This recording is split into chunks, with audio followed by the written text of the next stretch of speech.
매일 성경 묵상을 돕는 해설 가이드입니다. 안녕하세요. 묵상 코치입니다.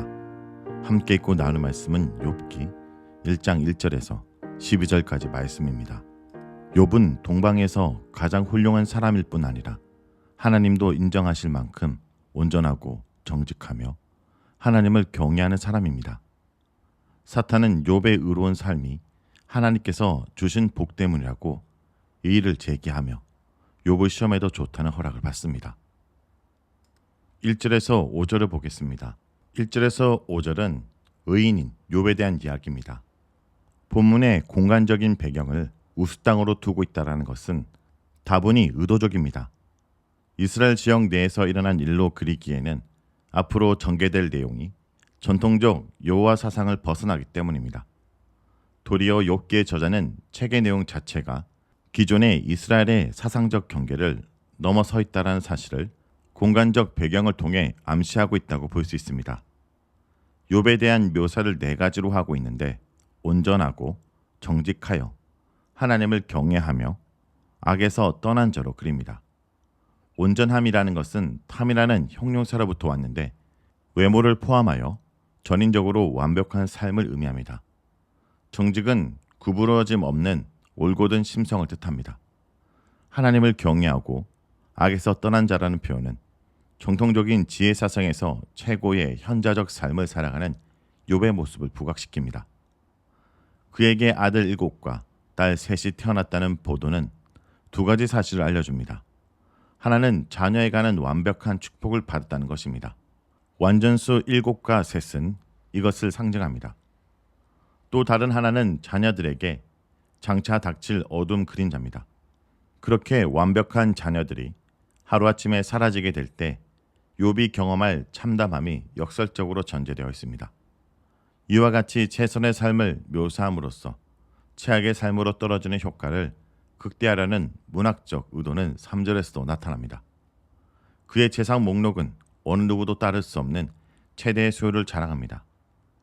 이곳에서도 7과 3이라는 숫자는 여전히 부각됩니다. 말 그대로 우스 땅이 위치한 인근 동방 지역에서 가장 큰 자가 소개된 것입니다. 욥의 최선의 삶을 보여주는 절정은 자녀나 소유물에 대한 소개를 지나 종교적 신념을 드러내는 장면입니다. 즉 자녀들을 위해 한결같이 드리는 속죄를 위한 번제 장면입니다. 그러나 여전히 그의 최고적 신앙적 행위의 설명 가운데 어두운 그림자가 동시에 드리워져 있습니다. 그것은 속죄 제의를 드리는 욥의 분명치 않은 동기입니다. 5절에 혹시 내 아들이 죄를 범하여 마음으로 하나님을 욕되게 하였을까 함이라.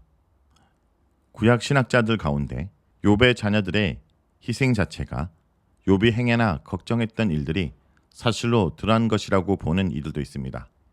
그러나 이는 욥을 방문한 친구들의 과도한 교리적 입장입니다.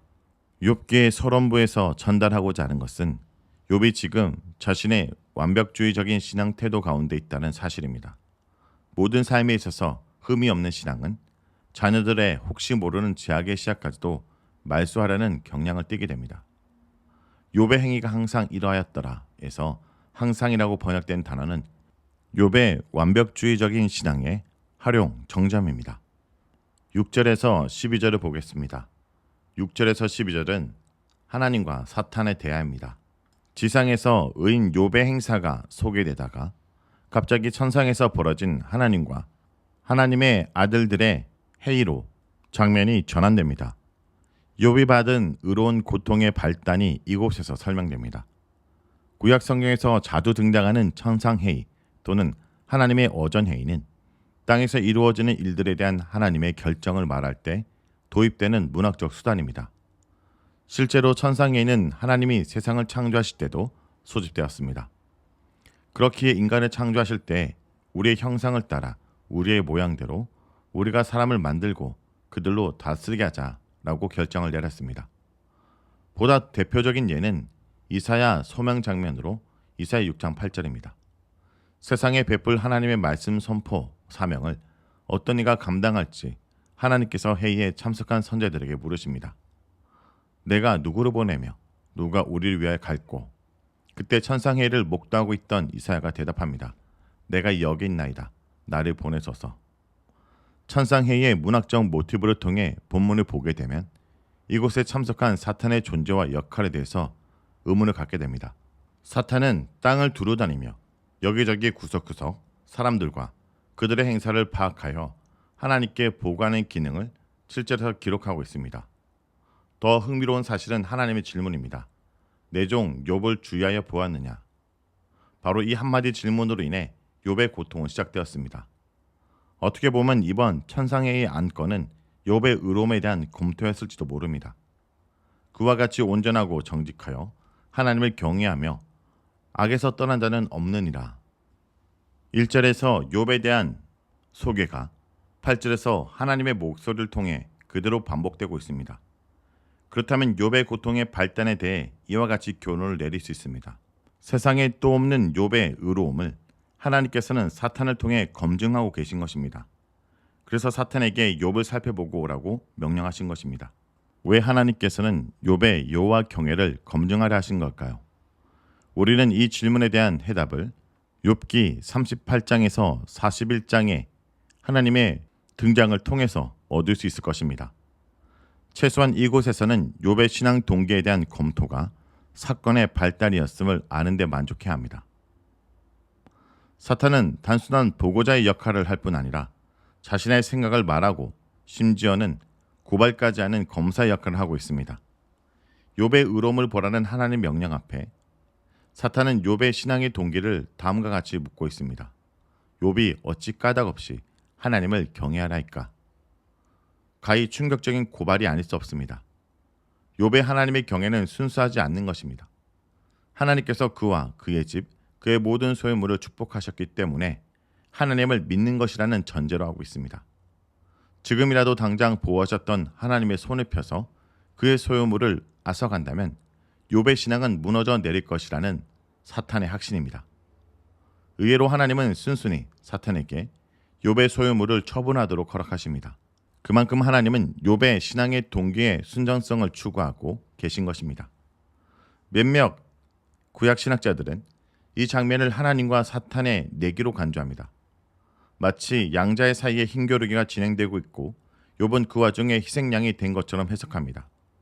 또 어떤 주석가들은 피고인 욥을 둘러싼 검사인 사탄과 변호사인 하나님 사이에 법정 공방이 전개되고 있다고 보기도 합니다. 그러나 본문이 전하는 더 정확한 진실은 본래부터 하나님께서는 까닭없는 신앙을 강조하고 계신다는 것입니다. 세상에 둘도 없는 욥의 순전한 여호와 경외의 참 모습을 확인하시는 하나님의 의도가 사탄의 파송과 결과 보고를 위한 천상회의 장면에서 그리고 까닭없는 신앙에 대한 의의 제기를 그대로 받아들이는 일련의 모습을 통해서 흐르고 있습니다. 어찌 보면 욥의 고통은 까닭없는 신앙을 발견하기 위한 실험입니다. 물론 그 실험의 대가는 혹독했습니다. 그러나 실험의 결과는 앞으로 살펴보겠지만 놀랍게 전개됩니다. 오늘 말씀을 놓고 기도하겠습니다. 주님, 어떠한 상황 속에서도 하나님을 경외하고 신뢰하는 마음을 잃지 않게 하여 주시옵소서. 앞으로 묵상할 욥기를 통해 욥이 당한 여러 고난 가운데 끝까지 주님을 신뢰하고 기대하는 욥의 모습을 묵상하게 됩니다. 주님, 어쩜 우리는 현재 우리가 누리고 있는 것이 조금만 흔들리고 상실하여도 금방 하나님을 원망하고 돌아설 준비가 되어 있는 정말 연약한 믿음의 사람이라는 것을 고백합니다. 그러나 욥기를 묵상하는 가운데 하나님의 크신 뜻을 이해하고 신뢰하는 욥의 믿음으로 나아가도록 인도하여 주시옵소서. 예수님의 이름으로 기도합니다. 아멘.